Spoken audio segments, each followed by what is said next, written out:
Essor des transports, mondialisation des biens et des flux de capitaux, coopération économique entre pays développés et pays émergents. La notion de frontière s'estompe peu à peu. Le monde devient un vaste marché, de plus en plus ouvert. Les citoyens du monde entier cherchent à profiter de ces opportunités.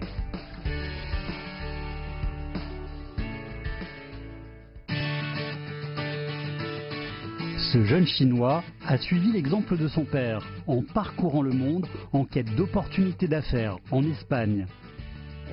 Je m'appelle Xia Sun-Jian, j'ai 31 ans. Ça fait 15 ans que je vis en Espagne. Je me suis marié en 2010.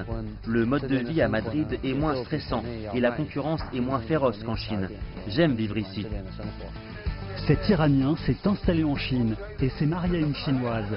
Ses affaires sont devenues très profitables en quelques années. La première fois que je suis venu en Chine, c'était en 2003. J'ai tout de suite décidé de vivre dans ce pays. À l'époque, malgré la petite taille de la ville, je trouvais qu'il y avait de nombreuses opportunités à Yiwu. Peut-être même beaucoup plus que dans les grandes métropoles comme Beijing ou Shanghai. C'est pour ça que je me suis installé ici. Mon père faisait des affaires à Madrid.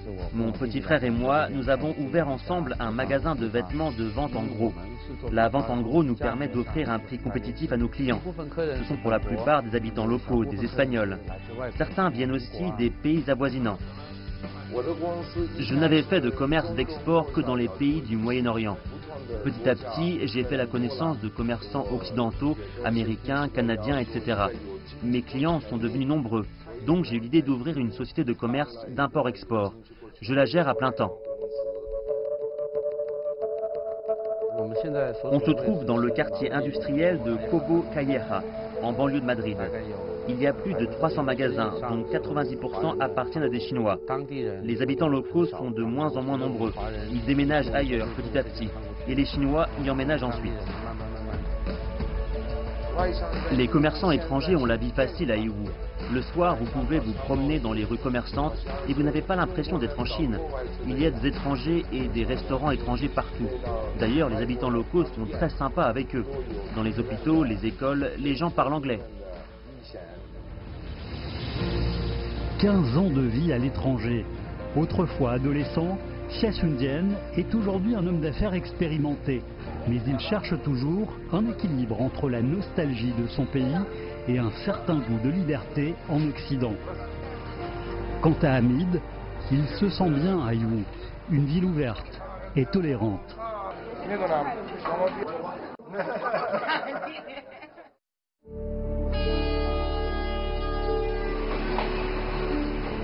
Entre 2011, date de circulation du premier train Chine-Europe, à fin 2017, 6000 trains de marchandises ont rallié la Chine à l'Europe. Un chiffre impressionnant derrière lequel se cachent des inconnus qui ont travaillé dans l'ombre.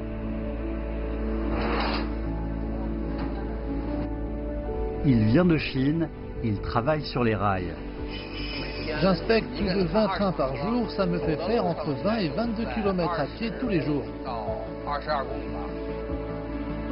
Il vient de Pologne. Le ciel est son champ de bataille. Il serait bien de voir depuis les airs ce qu'il se passe sur les rails qu'on utilise. Ça permettrait de détecter plus tôt d'éventuelles anomalies.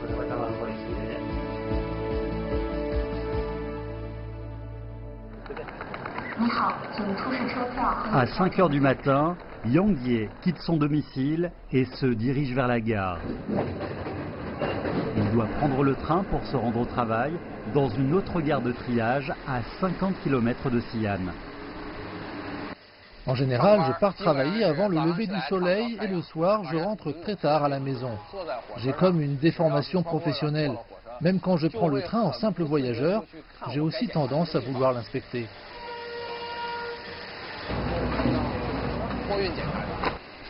Mon travail, c'est d'inspecter le chargement, l'emballage des marchandises dans les conteneurs et de vérifier les scellés.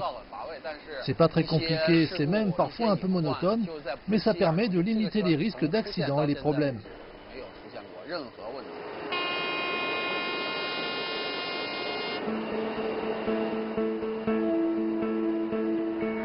Les vols de marchandises à Malachevice et à Silesia sont très fréquents.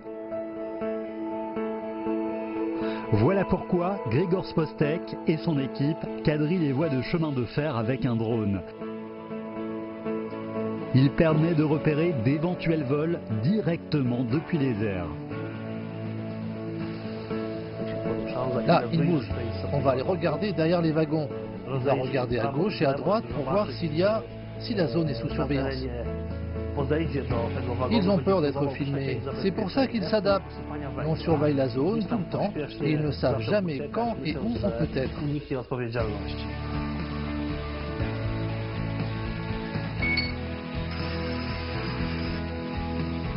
Le drone vole régulièrement dans le ciel de Pologne.